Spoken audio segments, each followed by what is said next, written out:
18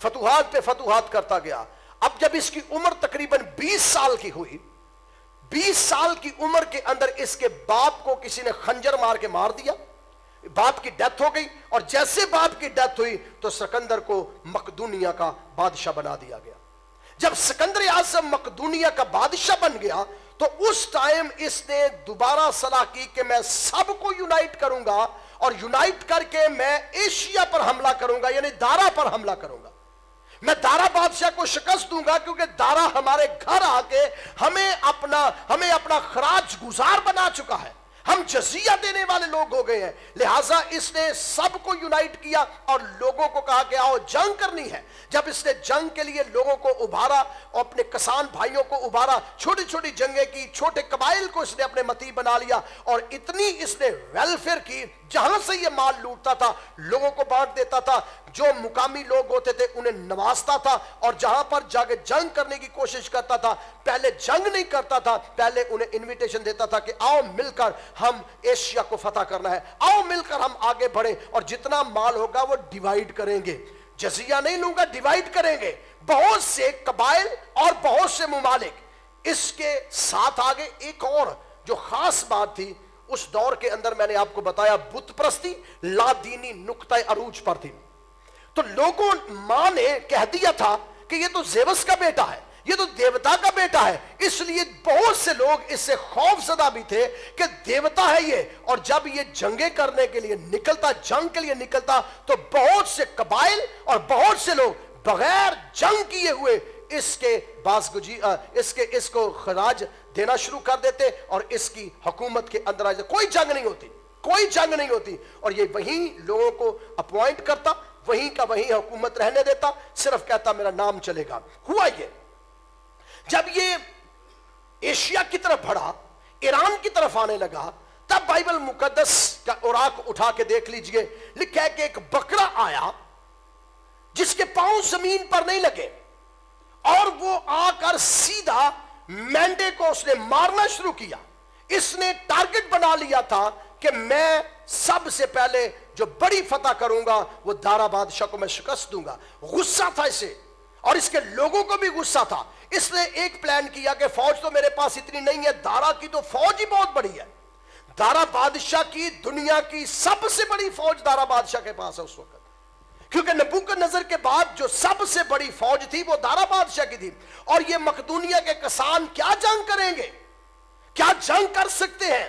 لیکن اس نے بہت حکمت عملی, اس نے ارسطو سے جو کچھ سیکھا تھا اس کو اپنایا. اس نے کہا ٹھیک ہے تم میرے ساتھ چلو, کوئی سیلری نہیں آپ کی ہوگی, کسی کو کوئی سیلری نہیں دی جائے گی. پہلے اس نے چھوٹی چھوٹی تنخواہیں دی, سیلریز دی اپنے سپاہیوں کو, تاکہ اپنے گھر کے اندر اناج ڈالے, جنگ کریں. پھر اس نے دیکھا کہ کام تو بہت زیادہ ہے, لہذا سیلری دینے کی ضرورت ہی نہیں ہے انہیں. انہیں کہا جتنا لوٹو گے ڈیوائیڈ کر لیں گے, جتنے لوگوں کو لوٹو گے, جتنے لوگوں کو مارو گے, جتنی فتوحات کرو گے, تمہارے گھروں کے اندر جائے گا, وہ سونا ہو چاندی ہو. اور تاریخ کے اوراق اٹھائیے, یہ جب جنگ کرتا تھا لوٹ مال کا جو مال غنیمت ہوتا تھا وہ سینٹر میں رکھ دیتا تھا, اور جتنا جس کو چاہیے ہوتا تھا کہتا لے جاؤ. تو فوج اور پاورفل ہونا شروع ہو گئی, فوج اور پھر جہاں یہ جاتا, جہاں یہ قدم رکھتا, وہاں کے لوگ اس کے ساتھ ملتے جاتے. فوج بڑھتی گئی بڑھتی گئی. جب اس نے دارا کے سامنے آیا تو دارا غرور کے اندر تھا, دارا گھمنڈ کے اندر تھا. دارا بادشاہ اتنا غرور تھا اس کے اندر, اس نے کہا یہ ہے کیا, یہ تو میرے لوگ ہیں, میں نے نہیں فتح کیا ہوا ہے, یہ کچھ نہیں کر سکتے. دارا کے ساتھ جب ایشیا کے اندر ایران کے قریب جب جنگ ہونی تھی تو چاروں اطراف سے دارا کی فوج نے گھیر لیا, اور سکندر اور اس کی فوج ڈر گئے. یہ پہلا ٹائم تھا ہسٹری کے اندر جب سکندر دارا سے ڈر گیا, اور دارا بادشاہ سے ڈر کے سبب سے فوج کانپ اٹھی کہ اتنی بڑی فوج ہے دارا کی, اور ہم مٹھی بھر لوگ ہیں, کیا کریں گے. لیکن ارسطو سے سیکھے ہوئے قوانین اور پلانز اس وقت اس نے کام میں لایا, اور چھوٹے چھوٹے حصوں کے اندر فوج کی توجہ جو ہے وہ دارا کی فوج کی توجہ کو ڈیوائیڈ کر کے تاریخ بیان کرتی ہے اس نے دارا کو شکست دی. جب دارا کو پہلی شکست ہوئی, دارا نے دیکھا کہ اب سکندر بڑی تیزی کے ساتھ بڑھ رہا ہے. اس نے اپنی ماں کو چھوڑ دیا میدان جنگ میں, اس نے اپنی بیٹیوں کو چھوڑ دیا, اپنی بیوی کو چھوڑ دیا, سب کو چھوڑ کے بھاگ گیا رتھ لے کے. دارا بادشاہ جو بہت بڑا بادشاہ ہے, سب کو چھوڑ کر بھاگ گیا. جب بھاگ گیا تو اس کے ماں, بیٹیاں اور بیوی سکندر اعظم کے قبضہ میں آ گئی. اور جب سکندر اعظم کے قبضہ میں آ گئی تو مال غنیمت جب بانٹا جا رہا تھا تو ان کے خیمے کے اندر سے رونے کی آوازیں آ رہی ہیں, ماتم ہو رہا ہے. تو پوچھا گیا, سکندر نے پوچھا یہ ماتم کون کر رہا ہے؟ تو معلوم ہوا کہ دارا کی ماں ماتم کر رہی ہے, دارا کی بیٹیاں ماتم کر رہی ہیں, دارا کی بیوی ماتم کر رہی ہے, اور وہ کہہ رہے ہیں کہ دارا مر گیا ہے. سکندر خود چل کے ان کے پاس گیا اور انہیں کہا کہ تمہیں کوئی ہاتھ نہیں لگائے گا, اور میں تمہیں کہتا ہوں کہ دارا زندہ ہے, وہ مرا نہیں ہے. جب یہ ساری جنگ ختم ہو گئی تو دارا نے ایک لیٹر لکھا. تاریخ کے اندر یہ لیٹر کی بہت اہمیت ہے. دارا نے ایک لیٹر لکھا اور اس لیٹر کے اندر سکندر اعظم کو کہتا ہے کہ میں تیرے ساتھ صلح کرنا چاہتا ہوں, ہم صلح کر لیں گے. صلح کی شرائط کیا ہے؟ صلح کی شرائط یہ ہے کہ میں اپنی بیٹی تیرے ساتھ اس کی شادی کروں گا اور شادی کے سبب سے ہم مل کر حکومت کریں گے. لیکن بائبل کے اندر, جو کیتھولک بائبل کے اندر مکابین کی کتاب کے اندر لکھا ہے کہ سکندر میں غرور سما گیا. سکندر نے کہا نہیں, میں تجھے فتح ہی کروں گا, میں تجھے فتح کروں گا. آخر کار دوسری جنگ اس نے کی. دوسری جنگ کے اندر بھی دارا پھر بھاگ گیا. دارا پھر بھاگ گیا اور بیٹی اور ماں اس کے پاس ہی, ابھی سارے اس کے جو گھر والے ہیں وہ سکندر کے قبضہ میں. دارا دوسری جنگ میں ہی بھاگ گیا. آخر کار دوسری جنگ کے اختتام پر کسی نوجوان نے آ کے دارا کو قتل کر دیا. دارا اپنے رتھ کے اوپر مارا گیا, اور جیسے دارا مارا گیا فوج ساری کی ساری, جتنی ایشیا کی فوج تھی, ساری کی ساری فوج نے سکندر اعظم کو اپنا بادشاہ مان لیا. اور وہ بائبل کی آیت پوری ہوئی کہ وہ آیا اور اس نے زمین کو نہیں چھوا. سکندر اعظم اپنی حیات میں جب مقدونیہ سے نکلا پھر واپس نہیں گیا. وہ آگے ہی بڑھتا گیا, آگے ہی بڑھتا گیا, آگے ہی بڑھتا گیا, پھر واپس نہیں گیا. کشتیوں کے ذریعے سے گیا, وہ اس کے بحری جہازوں کے ذریعے سے گیا, گھوڑوں کے ذریعے سے, خچروں کے ذریعے سے بڑھتا گیا اور فتح کرتا گیا. لیکن بائبل مقدس کے اندر لکھا ہے اچانک اس کا سینگ ٹوٹ گیا. جو سینگ مار رہا تھا نا, جو فتوحات کر رہا تھا, جو مارتا جا رہا تھا, قتل کرتا جا رہا تھا, فتوحات کرتا جا رہا تھا, پیسہ, سونا, چاندی, ہیرے جوہرات اکٹھے کرتا جا رہا تھا, اور ایشیا کے اندر جتنا اسے سونا ملا کہیں سے نہیں ملا, چاندی یہاں ملی, ہیرے ملے, جوہرات ملے, اور بہت سی چیزیں اسے ایشیا کے اندر سے ملی, اور پورے ایشیا کو اس نے فتح کر لیا. جب اس نے فتح کر لیا, یونان سے نکل کر سینگ مارتا جا رہا, اس کے پاؤں زمین پر نہیں لگ رہے, واپسی کا کوئی اس کے پاس راستہ نہیں ہے, آگے ہی آگے. اور تاریخ بیان کرتی ہے کہ وہ بیمار ہو گیا. مکابین کی کتاب کے اندر لکھا ہے وہ بیمار ہو گیا, اور ایسا بیمار ہو گیا کہ اسے پتا چل گیا کہ اب میری موت ہو جائے گی. اور میں نے پچھلے لیکچر میں آپ کو بتایا تھا کہ سکندر اعظم کہاں مرا تھا, یاد ہو کسی کو؟ بابل میں. اور کس جگہ پر؟ نبوکدنضر کے محل کے اندر.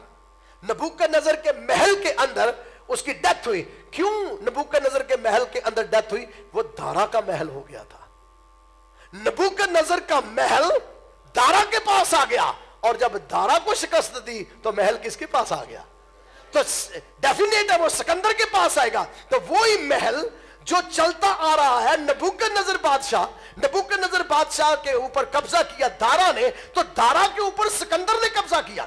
تو سکندر مرا جب, تو موت اس کی جب آئی ہے تو وہ اسی محل کے اندر آئی ہے. اور تاریخ کے اندر لکھا ہے کہ یہ ملیریا کی وجہ سے مر گیا تھا, اور اسے زہر بھی دیا گیا تھا.